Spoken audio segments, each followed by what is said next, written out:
इस उत्सव के सीजन से, इस फेस्टिव सीजन से अगले साल इसी सीजन तक, यानी लगभग 1 साल का टाइम फ्रेम लेकर के हम चलें, तो आप 2 अपने चुने हुए ऐसे नाम बताइए जिन पर आपको बहुत ज़्यादा भरोसा हो, कन्विक्शन हो कि यहाँ पे निवेशकों को अच्छा पैसा बनेगा, कम रिस्क लेंगे लेकिन ठीक-ठाक बढ़िया रिटर्न मिलेगा। जी बिल्कुल राजीव जी, इस दिवाली के उत्सव पर 2 स्टॉक पिक्स लेकर आया हूँ। जो सबसे पहला स्टॉक पिक है वो कैपिटल मार्केट थीम को पे फोकस्ड है। जो फाइनेंशियलाइजेशंस ऑफ सेविंग्स में हमने देखा ग्रोथ, उस पे फोकस्ड है। और जो म्यूचुअल फंड एसआईपी फ्लोज है, जो month on month record high 25,000 crore अब हमने मंथली एसआईपी फ्लोज क्रॉस कर लिया है, उसको लेकर है। तो वो है CAMS, computer age management services. CAMS जो है वो 68% मार्केट शेयर के साथ इंडियन म्यूचुअल फंड इंडस्ट्री का largest registrar and transfer agent है। कैम्स इंडिया में ग्रोइंग फाइनेंशियलाइजेशन ऑफ सेविंग्स का बहुत बड़ा बेनिफिशियरी है। इसका 87% रेवेन्यू म्यूचुअल फंड बिजनेस से आता है, और बाकी जो 13% है वो नॉन एमएफ यानी कि एआईएफ, पीएमएस, इंश्योरेंस, एनपीएस, इन सब से आता है, जहां पर भी अच्छी ग्रोथ देखने को मिल रही है। कंपनीज की अगर फाइनेंशियल्स की बात करें तो काफी स्ट्रॉन्ग फाइनेंशियल्स हैं। FY24 में कंपनी के रेवेन्यू में 17% ग्रोथ, नेट प्रॉफिट में 23% ग्रोथ देखने को मिला। मार्जिन्स काफी हाई रहते हैं, 44% के एबिटा मार्जिन्स रहते हैं, और कंपनी में कैश फ्लोज काफी स्ट्रॉन्ग है, डिविडेंड पेइंग कंपनी है, और आरओईज अराउंड 40% प्लस है। तो ये सारे फाइनेंशियल्स को देख के मुझे लगता है कि काफी स्ट्रॉन्ग बिजनेस है। आने वाले समय में कैम्स अपने नॉन एमएफ सेगमेंट पे भी काफी फोकस करना चाहता है, उसे बढ़ाकर अभी जो 13% है उसे बढ़ाकर कंट्रीब्यूशन 20% तक ले जाना चाहता है अगले 2-3 सालों में। तो ओवरऑल हमें लगता है कि अगले 2-3 सालों में ये जो स्पेस है म्यूचुअल फंड इन्वेस्टमेंट्स का, यहाँ पर बहुत ज्यादा ग्रोथ होगा, और जिसका बेनिफिट कैम्स जैसे स्टॉक्स को मिलेगा। तो हमारा जो 1 ईयर टारगेट है वो है 5,300 का ऑन कैम्स। सो पहला स्टॉक पिक रहेगा कैम्स, बाय कीजिए with a target price of 5,300। जी, लेकिन सिद्धार्थ, आजकल के बाजार में बड़ी मुश्किल ये है कि जो भी चीज़ अच्छी लगती है वो चीज़ बड़ी महंगी भी लगती है। जैसे आप मिठाई के दुकान में खड़े हैं लेकिन इतनी महंगी है सारी चीज़ें कि खरीदने की हिम्मत नहीं हो रही।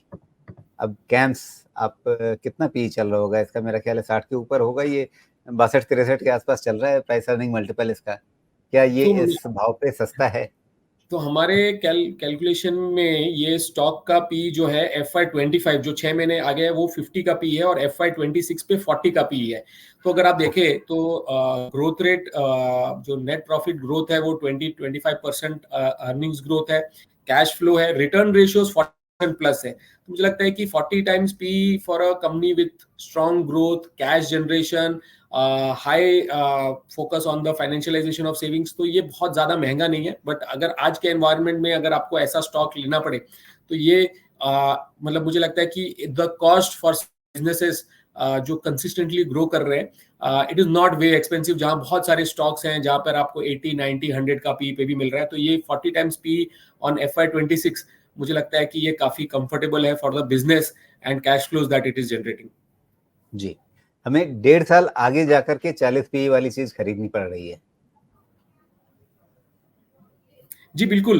आप देखिए, अगर आपको सेफ्टी चाहिए, ग्रोथ चाहिए, स्ट्रॉन्ग मैनेजमेंट चाहिए, स्ट्रॉन्ग बिजनेस मॉडल चाहिए, तो आज के दिन में ऐसे स्टॉक्स तो 80-90 पी पे मिल रहे हैं। तो वहां पर ये अब 40 पी थोड़ा मुझे कंफर्टेबल लग रहा है। जी, ओके।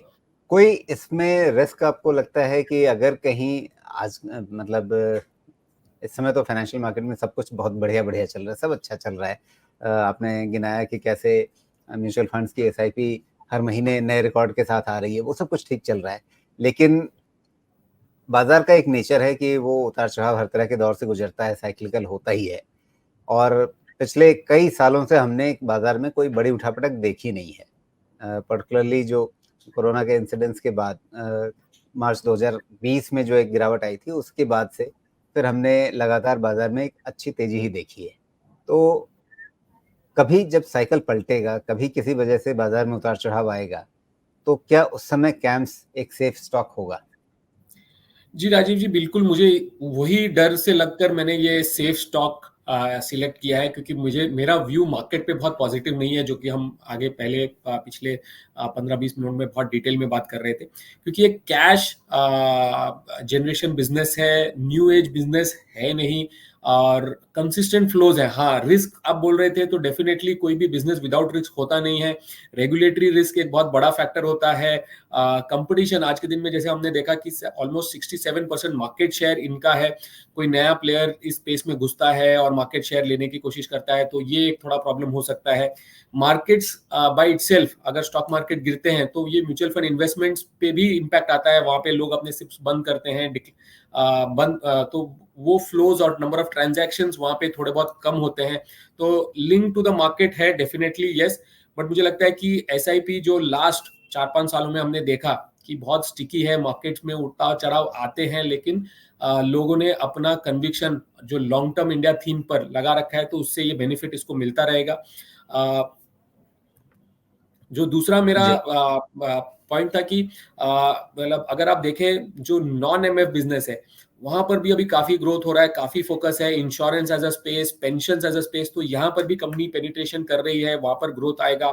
तो मार्केट में अगर करेक्शन होता है तो इसमें कम करेक्शन हो ऐसी संभावना हो सकती है, क्योंकि इनका बिजनेस मॉडल थोड़ा बेटर लग रहा है। बहुत ज्यादा लीनियर ग्रोथ नहीं है, बट एक स्टेबल स्टेडी ग्रोथ है, high margin, high return ratios, high cash generating business है। जी। अच्छा, इसका टारगेट जो है, लक्ष्य भाव जो है, जो आपने अभी बताया, एक बार फिर से दोहरा दें अगर मैं ठीक से सुन पाया। 5300 बताया आपने? 5300 का है सर। जी, 5300, 5300 का। तो यहाँ से लगभग 10% की अपसाइड हमें दिखती है इस भाव पे। जी सर। जी।